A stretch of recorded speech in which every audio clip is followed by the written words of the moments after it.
में। फूलमती काकी, अंजलि दीदी के लिए शहर से फोन आया है, जल्दी से भेजो दुकान पे, नहीं तो फोन कट जाएगा। हाँ हाँ बेटा, अभी भेजती हूँ। अंजलि बेटा, तेरे लिए शहर से फोन है, सब काम छोड़ के जल्दी जाके सुन ले, नहीं तो फोन कट जाएगा। हाँ माँ, अभी जाती हूँ, जरूर मीनाक्षी दीदी का फोन आया होगा। हाय अंजलि। नमस्ते दीदी, मेरा मतलब हाय, कैसी हो आप? यहाँ तो सब ठीक है। मामा मामी कैसे हैं? तू कैसी है? मेरे तो एग्जाम्स होने वाले हैं, हर रोज कॉलेज जाना पड़ता है, lectures, extra classes, private coaching. ओ मैं तो इतना थक जाती हूँ, क्या बताऊँ। आपकी कॉलेज वाली बहन जी आपको इतना पढ़ाती है, तो घर कब जाती हैं आप दीदी? अरे नहीं नहीं, ये सब सिर्फ मेरी प्रोफेसर नहीं पढ़ाती, मैं अलग से दूसरे टीचर्स के पास भी पढ़ने जाती हूँ। दीदी फिर तो आप बहुत थक जाती होगी ना, आप ना पैदल मत जाया करो, टांगा ले लिया करो दीदी। नहीं मेरी भोली बहन, ना मैं पैदल जाती हूँ, ना ही यहाँ टांगा मिलता है, मैं बस से जाती हूँ और थोड़ी दूरी के लिए रिक्शा ले लेती हूँ। सच्ची? वहाँ पर टांगे नहीं, बस चलती है? वाह, वो भी हर रोज? हमारे गांव में भी बस आती है, दिन में 2 बार। यही तो खास बात है शहर की, यहाँ बसें पूरा दिन दौड़ती हैं सड़कों पर, और सिर्फ बसें ही नहीं, कार, स्कूटर और ट्रक भी, और तो और थोड़ी दूरी पर तो हवाई जहाज भी है, जहाँ से हवाई जहाज आसमान में उड़ते हैं। अच्छा दीदी, मैं फोन रखती हूँ, बुआ जी फूफा जी को मेरा नमस्ते कहना। हाँ माँ, हम लोग शहर में क्यों नहीं रहते? बुआ जी, फूफा जी और मीनाक्षी दीदी तो शहर में ही रहते हैं। अरे क्योंकि तेरे बुआ जी की शादी शहर में हुई थी, इसलिए बेटा। शादी से पहले वो भी तेरे पापा और दादा दादी के साथ गांव में ही रहती थी। तो फिर माँ, मुझे शहर भेज दो ना, मैं भी शहर देखना चाहती हूँ। इतनी बार मीनाक्षी दीदी से शहर के बारे में सुन चुकी हूँ, अब मैं भी वहाँ जाकर देखना चाहती हूँ। बस आप मुझे शहर भेज दो। ठीक है, इस बार गर्मियों की छुट्टियों में कुछ दिन रह आना शहर, अपनी बुआ के घर। अब तो खुश ना? हाँ माँ, बहुत खुश। आप देखना मैं शहर जाके कितने मजे करती हूँ। अंजलि अगले दिन स्कूल जाती है और वहाँ अपने सारे दोस्तों को अपने शहर जाने की बात बताकर चिढ़ाती है। अरे श्रद्धा, शीतल, सरोज, तुम लोग इन गर्मियों की छुट्टियों में कहाँ जा रही हो? एकादशी वाले गांव के मेले में। हम तो दूसरे गांव में नानी के घर जाएंगे, उनका घर नहर के किनारे है, बड़ा मजा आएगा। हम इस बार कहीं नहीं जा रहे, बल्कि हमारे घर में रहने के लिए मेहमान आएंगे। और तू? अरे मेरा क्या है, मैं तो बस पास वाले शहर जा रही हूँ, अपनी बुआ जी के घर, वहीं रहूंगी कुछ दिन। तुम लोग चिंता मत करना, मैं चिट्ठी लिखूंगी तुम सबको वहाँ से। पापा मुझे तो चक्कर आ रहे हैं, जी घबरा रहा है। बेटा, शहर आने की जिद भी तो तूने ही की थी, अब पहली बार बस में चढ़ी है तो यही होना था, भुगतो अब। अरे मामा जी, अंजलि, आप लोग आने से पहले बता तो देते, मैं लेने आ जाती बस स्टैंड तक।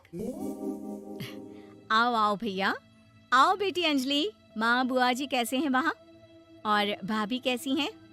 सब ठीक है, बस अंजलि जिद कर रही थी कुछ दिन आप लोगों के साथ रहने की, सो छोड़ने आ गया। दीदी, आप मुझे शहर घुमाने ले जाओ ना, मुझे भी शहर देखना है। हाँ हाँ चल, तैयार हो जा जल्दी से।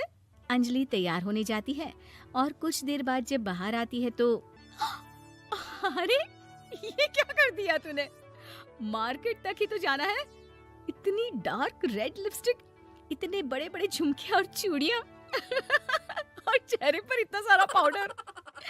मेरी बहन, ऐसे नहीं चलेगा, जा और ये सब हटा के आ। अरे कैसे, क्यों? मैंने शहर आने के लिए इतनी मेहनत से ये सब इकट्ठा किया था, और वैसे भी मैंने देखा है मोहल्ले की राधा काकी के टीवी पर एक फिल्म चल रही थी, उसमें हीरोइने ना ऐसे ही तैयार होकर जाती है घूमने। सब पता है मुझे, मैं तो ऐसे ही जाऊंगी दीदी। अंजलि शहर की चकाचौंध को देखकर बहुत हैरान और खुश होती है। ऊंची ऊंची इमारतें, सड़क पर दौड़ती गाड़ियाँ, बड़ी बड़ी दुकानें, उसकी एक्साइटमेंट का ठिकाना नहीं था। दीदी, ये छोटा सा कमरा सड़क के किनारे क्यों रखा है? इसमें कौन रहता होगा? ये कमरा नहीं, पीसीओ है, पीसीओ। यहाँ पर लोग फोन करने आते हैं, सिक्का डालकर। ओ, हमारे गांव में तो दुकान पे ही जाते हैं बात करने।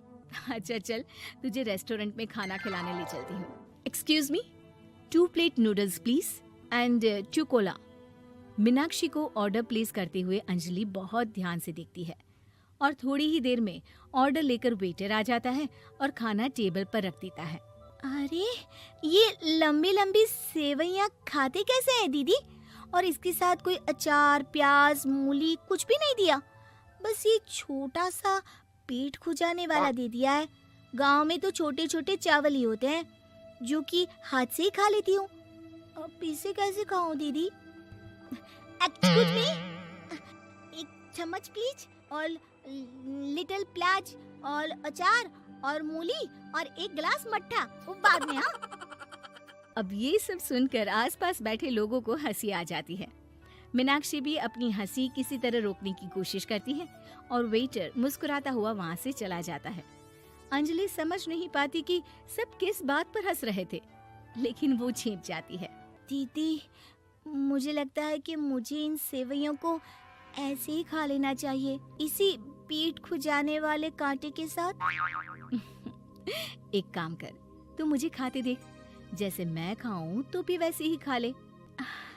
ठीक है दीदी। अंजलि खाते खाते नूडल्स में सिरका ज्यादा डाल देती है, फिर ऊपर से नमक दानी से खेलते हुए काफी नमक भी अनजाने में छिड़क लेती है। अरे, ये क्या क्या खा लिया? अरे हाय हाय, कितना कड़वा है। पानी पानी, ये काला शरबत ही पी लेती हूँ। और जल्दबाजी में अंजलि जल्दी जल्दी कोला पी लेती है, जिससे उसके नाक में झंझनाहट होती है। दीदी, मुझे ले चलो यहाँ से, मैं ये सब शहरी खाना नहीं खा सकती। अब शर्म के मारे मीनाक्षी अपनी बहन को वापस घर ले जाती है और कहती है कि देख अंजलि, माना कि शहर और गांव एक दूसरे से बहुत अलग है, लेकिन इसका मतलब ये नहीं कि हमेशा शहर ही बेहतर हो और उस वजह से हमें वो सब करना पड़े जो हम नहीं कर सकते। शहर में सहूलतें तो हैं ही, पर चुनौतियां भी हैं। हम जहाँ भी रहें, हमें कभी अपने आप को कम या ज्यादा नहीं समझना चाहिए। और किसी भी नई जगह में ढलने में समय लगता है, उसके लिए तुम्हें दूसरों की नकल करने की कोई जरूरत नहीं है। बेटा, घूम लिया शहर या अभी और घूमना है? नहीं पापा, मैं अपनी गलती समझ गई हूँ, आप गांव ही ले चलिए मुझे।